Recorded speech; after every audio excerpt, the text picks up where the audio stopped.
read a little better, so it's going to be a lot of like page flipping right now. But good afternoon. I really do want to thank you all for allowing me to be here in front of you and sharing this moment with you. I was actually supposed to be here last year giving this talk, but about a week or two prior to the event, there was a shooting in East Palo Alto. You may or may not have heard about it. 2 critically wounded, 2 dead.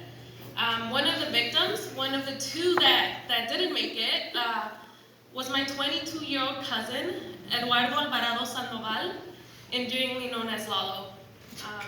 So I wanted to take today to really share both his story and my story, because his story is one shared by many PCF scholars, including myself.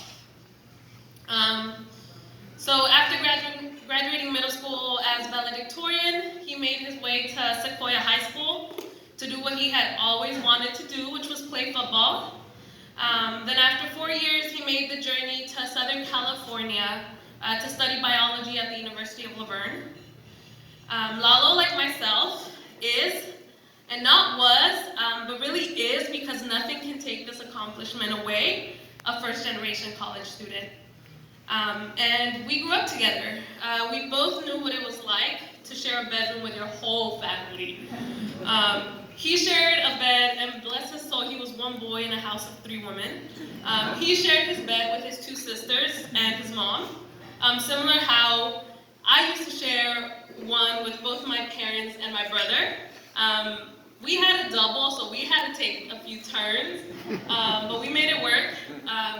And then there were a few times when we all actually ended up living together, whether it was due to an eviction or all of us just having to do so to make ends meet. I remember one of those instances, we were splitting a 2-bedroom home between 9 of us.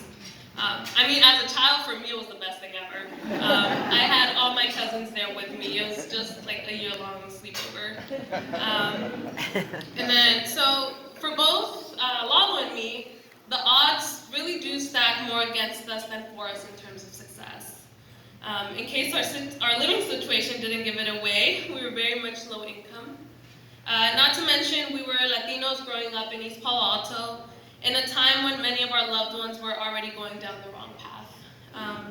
Our parents' levels of education ranged from my father having absolute none to both our mothers not making it past the 6th grade.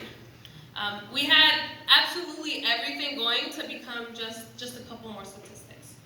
But we didn't. And that's because we had so much support and resources invested in getting us beyond that. I had Eastside College Prep, and he had the youth club at St. Francis Church. And these organizations really propelled us into a level we never before had dreamed of before they were in our lives. And with the support, we both made it to college.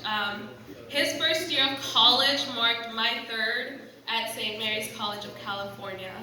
And at that point, I was so incredibly proud of him and proud of us because we were finally in college. However, for him, his first year was his last. He ended up in that predicament that many first-generation students face, and really the reason why PCF exists. He started college, but didn't get a chance to complete it. But do know that until his last day, he was determined to pay that student loan and return to college. And I think the reality is we've gotten to a point where we all know getting into college, although first assumed to be the hardest part, actually becomes the easiest. Navigating college, that's the real challenge. It's a challenge to come into a campus where no one looks like you, when every day you really, really just want to go home and never come back, but you know that means that all the sacrifices your parents made would be in vain.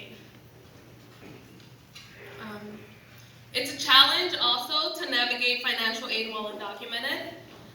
It's a challenge and actually heartbreaking. Visiting home, not being able to share our new learnings and worries because no one really understands. And through